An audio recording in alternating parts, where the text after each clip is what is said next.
네, 뭐 정말 1년 만에 판세가 또 완전히 바뀌었습니다. 그렇죠. 네, 어젯밤에 이제 뭐 이렇게 잠 못 주무신 분들 많으실 것 같은데요. 자, 어쨌든 뭐 지금 선거 결과는 야당 쪽이 이제 압승을 했고, 특히나 지금 서울 같은 경우에 지금 오세훈 시장 같은 경우에는 지금까지 한강 르네상스 프로젝트라고 해서 한강을 중심으로 한 많은 개발들을 이제 추진했던 또 장본인이고, 선거 과정에서도 이 부분에 대한 것들을 계속 이제 강조를 해왔죠. 특히나 지금 한강 가까이에 있는, 그렇죠, 지금 뭐 재건축 단지들 뭐 직접 또 언급도 이제 그 뭐 공약 얘기할 때 뭐 잠실주공 5단지라든지, 그렇죠, 또 음마, 특히나 또 뭐 여의도 쪽이라든지 또 뭐 자양 쪽에 뭐 한양 아파트라든지 뭐 구체적인 이제 아파트들까지 이야기가 나오면서 이쪽에 대한 어떤 기대감들이 지금 굉장히 지금 커지고 있습니다. 자, 여기에다가 지금 뭐 특히나 뭐 이제 재건축들이 아마 그렇겠죠. 뭐 이제 35층 룰이라고 하죠. 박원순 시장 전 시장 때 계속 35층에 걸려 있었던 부분들을 뭐 50층 지금 이제 계속 또 이제 추진을 하는 부분들을 이야기를 하고 있습니다. 뭐 이러다 보니까 당연히 지금 뭐 압구정 쪽은 선거 과정에서도 지금 압구정 현대 같은 경우에 지금 80평, 그렇죠, 200 전용 245제곱미터 정도 되는 게 뭐 작년 이맘때만 해도 한 65억 정도 했던 게 지금 80억까지 무려, 야, 1년 만에 이제 15억까지 지금 올라가고 있는. 자, 결국 지금 개발에 대한 많은 기대감들이 있고, 그러면서 지금 정부의 많은 이제 공급책들 때문에 또, 그렇죠, 지금 어느 정도 좀 안정세로 가고 있는 요런 또 부분들도 있고, 자, 여기에다 또 이제 지방선거 여러 가지 지금 변수들이 서로 어느 쪽으로 큰 역할들을 할지. 자, 오늘 뭐 당장 홍남기 부총리 같은 경우에는 뭐 이런 부분들을 좀 의식을 해서 지금 뭐 기존에 있었던 부동산 정책들을 그냥 꾸준히 이제 뭐 해나가겠다. 자, 결국 지금 뭐 여당과 야당 쪽에 이제 부동산 정책들이 색깔이 이제 어느 정도 온도차가 나올 것 같고요. 자, 같은 정부 여당 안에서도 지금 뭐 국회와 또 정부가 또 다른 어떤 입장들을 갖고 있는, 물론 청와대도 뭐 마찬가지고, 그래서 여러 가지 지금 변수들이 어느 쪽으로 갈지, 그 안에서 우리는 어떤 또 성공 투자 전략을 찾아봐야 될지, 그 부분을 오늘 한번 5가지 정도로 좀 정리를 해보겠습니다. 자, 일단 이렇게 이번에 뭐 선거 참패 원인 뭐 계속 뭐 얘기 나오는 것들이 부동산 뭐 정책 때문이다라고 뭐 이렇게 뭐 얘기를 할 정도잖아요. 자, 그것이 바로 이 부분인데요. 자, 가수요. 자, 뭐 문재인 정부가 이제 들어서자마자 계속 이제 집중했던 게 바로 이 가수요 부분이 되겠습니다. 이 가수요라는 거는 뭐 가짜 수요가 아니라 뭐 임시적인 수요다. 자, 그러니까 내가 지금 집이 당장 필요해서 사는 게 아니라 나중에 내가 뭐 그 집을 뭐 들어가서 살 수도 있고, 아니면은 내가 지금 현재 집이 한 채, 두 채 있지만 내가 또 뭐 한 채, 두 채를 더 사고 싶어 하는, 자, 이런 마음들, 이런 것들을 보고 우리가 가수요다, 이렇게. 그래서 문재인 정부가 처음 출범할 때 이 가수요가 문제다. 집을 한 채 갖고 있는 사람들이 또 살려고 하는 거, 지금 당장 입주를 하지 않으면서 미리 집을 사두는 거, 아, 이런 것들을 좀 막으면 되겠다. 자, 이렇게 출발을 한 거죠. 자, 그러면서 제일 먼저 했던 것들이 바로 세금이죠. 자, 특히나 지금 이번 지방선거에도 많은 영향을 미쳤던 게 아마 공시지가 지금 열람 시기하고, 그래서 지금 공시지가에 대한 뭐 부담들, 거기에 대해서 조세 저항이라고 할 정도로 지금 많은 공시지가에 대한 뭐 반발들이 있습니다. 그렇죠. 이게 뭐 전부 다 이제 뭐 공시지가라는 게 세금에 이제 기반이 되는데, 바로 이제 취득세 같은 경우에도 거의 뭐 12%까지, 그렇죠, 최대 세율을. 자, 여기에다가 뭐 집을 사는 것도 규제를 했지만 집을 갖고 있어도, 그렇죠, 이번에 이제 공시가가 가장 그런 부분이죠. 이게 바로 재산세하고 이제 종부세라는 부분.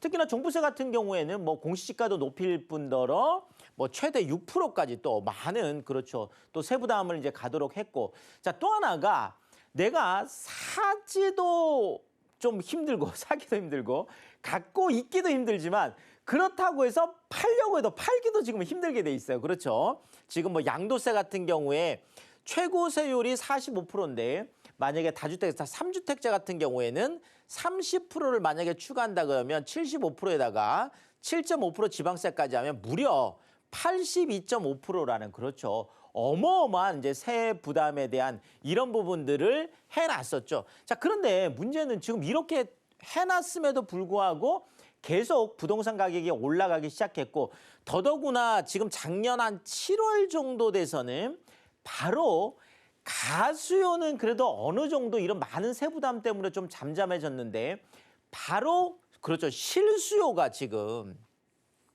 아까 뭐 앵커 오프닝에서도 자, 영끌했던 분들이 그래도 내가 잘했어. 지금 이렇게 지금 현재 판단을 하고 있다라는 거잖아요. 자, 근데 바로 이 영끌이다. 아니면 패닉바잉이다. 이런 신조어를 만들었다는 부분들이 바로 가수요 쪽에 집중을 하고 있을 때 오히려 실수요들이 엄청나게 움직이기 시작했다라는 거죠. 특히나 이게 뭐 제가 그냥 개인적으로 판단할 때는 어디서 촉발됐냐 하면 바로 대출 규제로부터 촉발이 됐다. 자, 대출 규제를 할 때 정부에서 뭐 작년 지금 6월, 7월 얘기죠. 자, 이때 구간을 뭐 이렇게 선정을 했습니다. 자, 그렇게 해서 9억 이하에 대해서는 특별히 뭐 추가적인 것들을 하지 않았고 뭐 15억 이하, 그러니까 9억에서 15억 구간에 대해서는 절반 정도로 해서 한 20%까지밖에 안 해주고 자, 그다음에 15억 넘어가는 아파트에 대해서는 한 푼도 대출을 해주지 않는 물론 신규 뭐 분양하는 경우에는 뭐 분양가 9억 원 기준이었죠. 9억 원 기준에서 중도금 대출을 안 해주는 자, 어쨌든 간에 9억을 기점으로 해서 9억 아래쪽은 그냥 내버려 두고 9억이 넘어가는 쪽은 규제를 엄청나게 했는데 자, 그러다 보니까 오히려 거꾸로 풍선 효과가 이쪽에서 나타난 거죠. 정부가 원했던 거는 9억을 넘어가는 아파트를 못 사게 하려고 했던 건데 거꾸로 이렇게 해놓으니까 9억 이하 구간에서 엄청난 패닉바잉, 엄청난 실수요자들이 쏟아져 나오기 시작했다라는 거죠. 자, 이것을 촉발했던 게 바로 공급 부족에 대한 그렇죠. 공급 부족에 대한 어떤 그 공포 뭐 이런 것들이 있으면서 계속 뭐 이제 실수요들이 또 뛰어들면서 이렇게 또 집값이 엄청나게 올라요. 특히나 6억 이하 지금 뭐 그 하위 20% 그러니까 뭐 1등부터 만약에 100등까지 한다 그러면 뭐 그 마지막 꼴찌가 되겠죠. 80등부터 100등 요 사이에 있는 마지막 구간에 있는 평균 가격이 처음으로 지금 5억 원을 넘어섰습니다. 그래서 실수요 쪽이 6억 이하, 9억 이하 쪽으로 오면서 이런 패닉바잉 현상들이 나타났고 그것이 바로 공급 부족에 대한 공포들이었는데 그래서 좀 요 부분도 우리가 살펴봐야 되겠죠. 공급 쪽도. 자, 공급량하고 지금 입주량 요 부분 우리가 봐야 돼. 특히나 지금 공급량 같은 경우에는 지금 현재 대책이 나와 있습니다. 그렇죠. 지금 83만 가구라는 지금 이제 거의 한 2달 정도 이제 지나고 있는데 어쨌든 이 83만 가구라는 공급량 발표가 지금 부동산 시장에 어느 정도 안정세를 유지하는데 기여를 하고 있는 건 분명한 것 같아요. 특히나 지금 수도권 쪽이 61만 가구고 서울 안에서만 32만 가구. 자, 그런데 이 공급량 부분에 있어서 또 하나 변수가 생겼습니다. 그렇죠. 자, 지금 정부에서 하려고 했던 부분들은 공공주도 또는 공공 직접 시행 쪽이었어요. 그래서 공공 쪽이죠.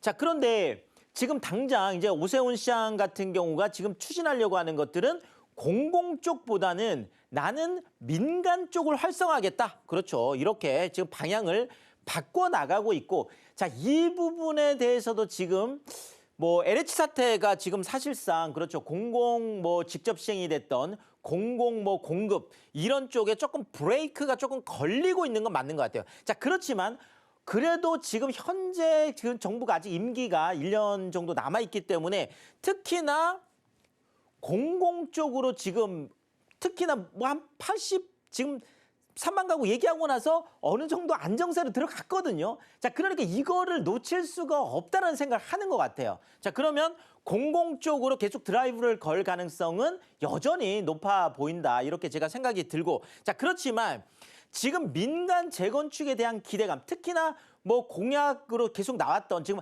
안전진단 쪽을 조금 이제 그 강화해 왔던 것들을 어느 정도 좀 쉽게 해준다라든지 아니면은 또 그렇죠. 지금 뭐 민간 쪽의 재건축들을 활성화하는 특히나 지금 35층 룰을 깨고 지금 50층으로 간다라고 하면 지금 민간 쪽의 재건축들 공공 쪽을 약간 검토했던 쪽들 같은 경우에도 대부분이 다 민간 쪽으로 갈 가능성이 높거든요. 그래서 민간 물론 아직까지 뭐 재건축 뭐 부담금이라든지 또 특히나 지금 서울시 의회 자체가 지금 여당 정부 여당 쪽의 의원들이 지금 많기 때문에 지금 야당 시장이 이것들을 좀 극복해 나가야 되는 과정들은 여전히 첩첩산중이에요. 자, 어떻게 갈지는 아직 몰라요. 자, 그렇지만 지금 공공 쪽으로만 계속 어떤 무게가 실려 있던 것들이 이제 민간 쪽에도 어느 정도 실려서 가기 때문에 이 두 부분을 우리가 공급량 쪽에서 계속 좀 체크를 해봐야 될 것 같고요. 자, 또 하나가 바로 이 입주량인데요.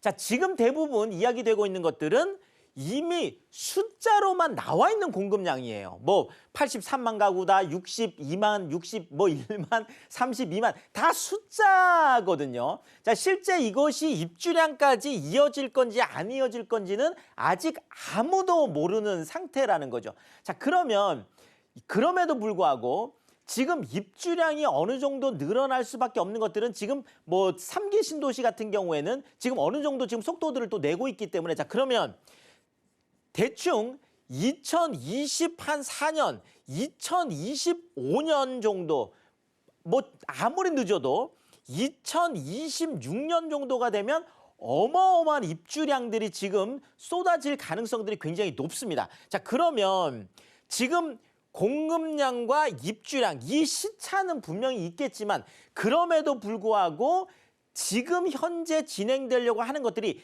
대부분이 뭐 민간 공급이든 공공 공급이든 공급이 많아지는 거는 지금 확실한 거거든요. 자, 이 부분 때문에 이것이 앞으로 어떻게 부동산 시장에 영향을 미칠지 당연히 공급량이 늘어나면 가격은 안정화되거나 또 때로는 공급이 쏟아질 때는 어느 정도 하락할 가능성도 있는데 이 부분들이 시차를 보고 해야 되니까 내가 어느 시점에 들어가고 내가 어느 시점에 빠져나와야 될지 이런 부분들을 앞으로 요 두 개를 계속 비교하면서 우리가 자세히 봐야 되겠다 이렇게 말씀을 드리겠습니다. 자, 지금 지역별로 우리가 또 봐야 될게요. 자, 일단은 시계지 쪽하고 중심지 쪽을 보자면 시계지 쪽이 훨씬 더 공급량과 입주량에 영향을 받을 가능성이 높습니다. 그렇죠? 자, 지금 3기 신도시가 대부분이 서울시하고 남양주시, 서울시하고 또 하남시, 서울시하고 과천시, 서울시 고양시, 서울시 광명시, 뭐 서울시 시흥시 대부분이 시계 지역, 시와 시의 경계 지역에 공급이 많이 되거든요. 자, 그러면 이쪽에 있는 부분들은 공급량이 됐건 입주량이 됐건 공급량이 구체화되건 입주량이 시작되건 이 부분들 영향을 받을 수밖에 없겠죠. 서울 가까이 있다고 하더라도. 자, 더더구나 지금 핵심은 바로 이 중심지 쪽이에요. 자, 중심지 안에 지금 매머드급 지금 뭐 국제교류 복합지구라든지 아니면 뭐 동서울터미널 현대화 사업이라든지 아니면 지금 여의도 쪽에 지금 개발들이 쑥쑥쑥 진행되고 있잖아요. 자, 중심지 안에서 지금 이루어지려고 하는 특히나 지금 선거 공약 지금 뭐 그 지방선거 때도 그렇지만 이제 대선이 1년이에요. 자, 그러면 대선 과정에서도 큰 이슈가 될 만한 어떤 중심지 쪽에 많은 어떤 그 개발 호재들은 여전히 쏟아질 수밖에 없겠다. 자, 그러면 지금 한강 르네상스 프로젝트가 다시 시작이 되건 아니면 지금 대선 안에서 또 많은 어떤 공약들이 쏟아지건 중심지 쪽은 여전히 강세를 보일 수밖에 없고 그것을 지금 보여주고 있는 게 바로 압구정 같은 그렇죠. 지금 압구정 같은 경우는 국제교류 복합지구라든지 한강 르네상스 프로젝트 이 다 겹쳐져 있는 부분이잖아요. 자, 이런 것들이 그래서 앞으로 중심지 쪽을 조금 더 우리가 집중 공략해서 투자할 필요가 있겠다 이렇게 말씀을 드리겠습니다. 자, 그다음에 우리가 투자를 할 때 레버리지를 활용을 할 건지 아니면 갭 투자를 활용할 건지 네. 자, 레버리지 쪽은 아무래도 지금 뭐 금리들이 조금씩 꿈틀꿈틀 조금씩 올라가고 있어요. 그래서 요 부분보다는 지금 갭 투자 쪽이 여전히 좀 유효할 수밖에 없는 게 지금 현재 전국의 전세가율이 68.5%로 거의 70%에 거의 근접해 있어요. 자, 그러면 내가 전세를 안고 투자한다라고 하면 그렇죠. 뭐 10억짜리 집을 사면서 내 돈이 3억만 있으면 된다는 얘기거든요. 자, 그래서 이 갭 투자 쪽은 여전히 뭐 계속 좀 주목을 받을 수밖에 없겠다 이렇게 말씀을 드리겠습니다. 자, 그다음에 차익형을 투자할 거냐, 수익형을 투자할 거냐. 자, 이거는 어떻게 보면 서로 반대 대척 개념이 있는 게 아니라 결국 가장 좋은 건 뭐겠어요? 자, 차익도 내가 남길 수 있으면서 수익도 남길 수 있다면 가장 좋겠죠. 더더구나 지금 서울 같은 경우에 수도권 쪽에 지금 월세 같은 경우가 지금 최근에 평균적으로 봤을 때 약 한 4만 원 정도 됐던 게 83만 원까지 무려 1년 사이에 월세가 12%나 올랐습니다. 그래서 차익뿐만 아니라 수익까지 남길 수 있는 이런 쪽으로 좀 투자를 하는 것들이 앞으로 좀 성공 가능성이 높겠다. 이렇게 정리를 드리겠습니다.